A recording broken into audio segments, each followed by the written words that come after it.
Hello friends, welcome to Rathi's kitchen. நான் உங்கள் ஏமா பேசுகிறேன். இன்றைக்கி நம்ம சேனலில் வீட்லேயே சுலபமாக சீஸ் எப்படி செய்கிறது தான் பார்க்க போகிறோம். ஃப்ரெண்ட்ஸ், கம்மியான செலவுலேயே 1/2 லிட்டர் பால் இருந்தால் போதும். இந்த சீஸ் வீட்லேயே சுலபமாக செஞ்சிடலாம். இந்த சீஸ் எப்படி செய்யலாம் நம்ம வீடியோக்குள்ளே போய் பார்க்குறதுக்கு முன்னாடி நம்ம சேனலை இப்போ தான் முதன்முறையாக பார்க்குறீங்கன்னா சப்ஸ்கிரைப் பண்ணிவிட்டு கூட பெல் ஐக்கனை கிளிக் பண்ணிவிட்டு பாருங்கள் ஃப்ரெண்ட்ஸ். அப்போ தான் நான் போடுற வீடியோலாம் உங்களுக்கு நோட்டிஃபிகேஷனாக வரும். இப்போ வாங்க வீடியோக்குள்ளே போகலாம்.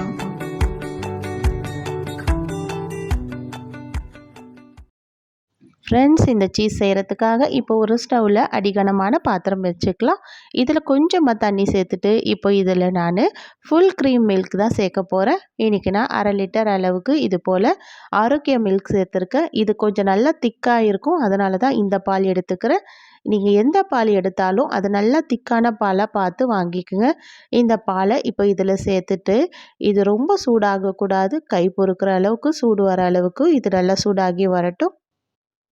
இப்போ இந்த பால் கை பொறுக்கிற அளவுக்கு சூடு இருக்குது. இந்த அளவுக்கு சூடு வந்தோடனே நம்ம ஸ்டவ் அப்படியே லோ ஃப்ளேமில் மாற்றிட்டு இதில் 2 டேபிள் ஸ்பூன் அளவுக்கு வினிகர் சேர்த்துக்கலாம். நீங்கள் வினிகருக்கு பதில் எலுமிச்சை சாறு கூட சேர்த்துக்கலாம். எலுமிச்சை சாறு சேர்க்குறதா இருந்தால் விதையெல்லாம் எடுத்துட்டு பார்த்து சேர்த்துக்குங்க. இப்போ நம்ம இந்த வினிகர் சேர்த்ததுக்கப்புறம் ஸ்டவ் லோ ஃப்ளேம்லேயே வச்சுட்டு இது போல் கலந்து கொடுத்துட்டே இருக்கலாம். இப்போ நமக்கு இந்த பால் அப்படியே திரிஞ்சு வர ஆரம்பிக்குதுல்ல, இது நல்லா இந்த வினிகர் சேர்த்ததுக்கப்புறமா இது கொஞ்சம் கொஞ்சமாக திரிஞ்சு வர ஆரம்பிக்கும். இந்த பால் நல்லா சீஸ் பதத்துக்கு நல்லா திரிஞ்சு வர ஆரம்பிக்கும். இந்த தண்ணியெல்லாம் அப்படியே நமக்கு தனியாக நிற்க ஆரம்பிச்சிடும். இப்போ பார்த்திங்கன்னா இது ரொம்ப சாஃப்டாக இருக்கும். நம்ம ரொம்ப சூடான பாலில் நம்ம வினிகர் சேர்த்தோன்னா இது பன்னீர் பதத்துக்கு ரெடியாகும். அதனால் பாலை ரொம்ப சூடாக்காமல் இது போல் கை பொறுக்கிற அளவுக்கு சூடு வந்தோடனே நம்ம வினிகர் சேர்த்துட்டோன்னா நம்ம சீஸ் பதத்துக்கு நம்ம ரெடி பண்ணி எடுத்துக்கலாம். இப்போ நல்லா இதை ஸ்டவ் ஆஃப் பண்ணி விட்டுட்டு ஒரு காட்டன் கிளாத்தை எடுத்து வடிகட்டி எடுத்துக்கலாம்.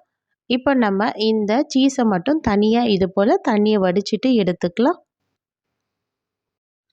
இப்போ இதை நல்லா வடித்து எடுத்தாச்சு. இந்த தண்ணி நமக்கு தேவையில்லை. இப்போ நம்ம இந்த தண்ணியை நல்லா பிழிஞ்சிட்டு இப்போது நார்மல் வாட்டர் எடுத்து இதை நல்லா இது போல் ப்ரெஸ் பண்ணி எடுத்துக்கலாம். ஏன்னா நம்ம வினிகர் சேர்த்ததுனால இதில் கொஞ்சம் புளிப்பு தன்மை இருக்கும். அதனால் இது போல் நம்ம ப்ரெஸ் பண்ணி எடுத்தோன்னா அந்த வினிகரோட புளிப்பு தன்மைலாம் கொஞ்சம் குறைஞ்சி வந்துடும். இது அப்படி இருக்கட்டும். இப்போ நல்லா ஒரு 5 நிமிஷம் ஆனதுக்கப்புறமா இதை நம்ம எடுத்து பார்க்கலாம். இது எந்த அளவுக்கு நல்லா திக்காகி வந்துடுச்சு இல்லை. நம்ம இதை எடுத்து இப்போ நம்ம லேயராக சீஸ் செய்கிறதுக்காக ரெடி பண்ண போகிறோம். இது எடுத்து அப்படியே ஒரு மிக்ஸி ஜாரில் சேர்த்துக்கலாம். இது போல் சின்ன மிக்ஸி ஜார் இருந்தால் எடுத்துக்குங்க. இப்போ நம்ம ரெடி பண்ணி வச்சுருந்த இந்த சீஸை எடுத்து இது போல் உடச்சிட்டு மிக்ஸி ஜாரில் சேர்த்துக்கலாம். இப்போ இதுலேயே 1/4 ஸ்பூன் அளவுக்கு மஞ்சள் தூள் சேர்த்துக்கலாம். இது கூடவே 1/4 ஸ்பூன் அளவுக்கு உப்பு சேர்த்துட்டு இதை நல்லா க்ரீம் பதத்துக்கு நம்ம அரைச்சி எடுத்துக்கலாம்.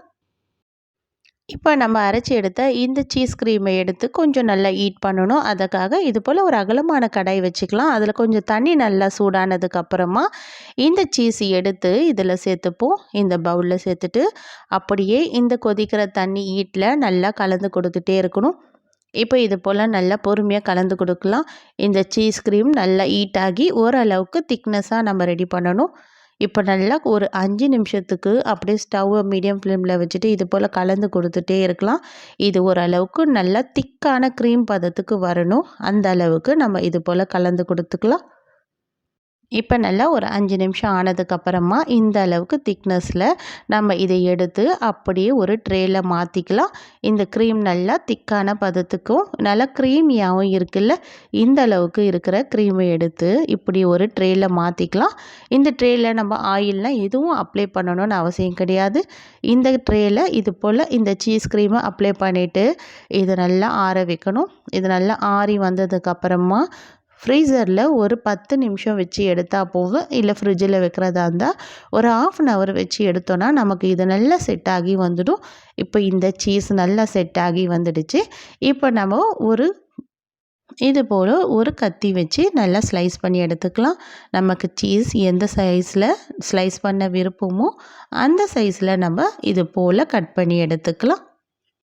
இப்போ இந்த சீஸ் எவ்வளோ சுலபமாக ரெடி ஆகிடுச்சு பாருங்கள் ஃப்ரெண்ட்ஸ். இந்த சீஸ் நம்ம கடையில் வாங்கணுன்னா ரொம்ப அதிகமான விலை கொடுத்து வாங்க வேண்டியதாக இருக்கும். ஆனால் 1/2 லிட்டர் பாலில் வீட்டிலே ரொம்ப சுலபமாக இந்த சீஸ் ரெடி பண்ணிட்டுல. கண்டிப்பாக நீங்களும் ட்ரை பண்ணி பாருங்கள். ரொம்ப சுலபமான ரெசிபி தான். ட்ரை பண்ணி பார்த்துட்டு எப்படி இருக்குன்னு எனக்கு மறக்காமல் கமெண்ட் பண்ணுங்கள். இந்த வீடியோ பிடிச்சிருந்தால் லைக் பண்ணுங்கள். தேங்க்யூ.